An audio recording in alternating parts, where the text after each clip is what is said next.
আমাদের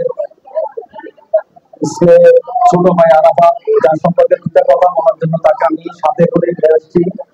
সেই বিগত ফেসিবাদ সরকারের আমলে আন্দোলন সংগ্রাম করতে গিয়ে যার একটি পা ফেসিবাদ সরকারের কুখ্যাত হাসিনা লেলিয়ে দেয়া বাহিনীর পুলিশ কর্তৃক গুলি করে তার একটি পা ছিনিয়ে নিয়েছে।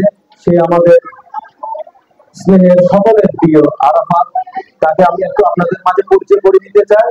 আপনারা ওকে পা সহ দেখছেন, কিন্তু ওর একটি পা বিগত ফেসিবাদ সরকার হাসিনা ওর কাছ থেকে কেড়ে নিয়েছে। ওর একটি পা নেই, কিন্তু সে তার জন্য দোয়া করবেন, সে যাতে আল্লাহ রাব্বুল আলামিন তাকে আগামী দিনগুলো সুন্দর সাথে জীবনযাপন করতে পারে, সেই তৌফিক দান করেন। তো এটা একটি ঘরোয়া অনুষ্ঠান। এখানে বক্তব্য, দূরবর্তী বক্তব্য, বিশেষ করে আমাদের কামাল পারভেজ খুব সুন্দর ভাবে বক্তব্য উপস্থাপন করেছেন। এই বক্তব্যের প্রেক্ষিতে একটি কথা বলতে চাই, আমার কাছে যে জিনিসটা সবচেয়ে ভালো লাগছে সেটা হচ্ছে আমাদের সমাজে এখন এই যে ঘরে ঘরে যে ভাই ভাতিজা, বোনের ছেলে বোনের মেয়ের ভিতরে যে আগে যে একটা হৃদ্যতাপূর্ণ সম্পর্ক ছিল, ওই সম্পর্কটা আজকাল আস্তে আস্তে উঠে যাচ্ছে।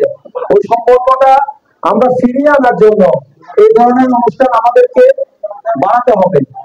আমাদের ঈদ চলে গেছে, ঈদ যাওয়া 8, 10, 12 দিন পরে যে ঈদের পুনর্মিলনী, এই ধরনের অনুষ্ঠান করলে আমাদের হারিয়ে যাওয়া যে ভ্রাতৃত্বপূর্ণ সম্পর্কগুলো ছিল আমাদের পরিবারের মাঝে, ওগুলা ফিরে আসবে ইনশাআল্লাহ।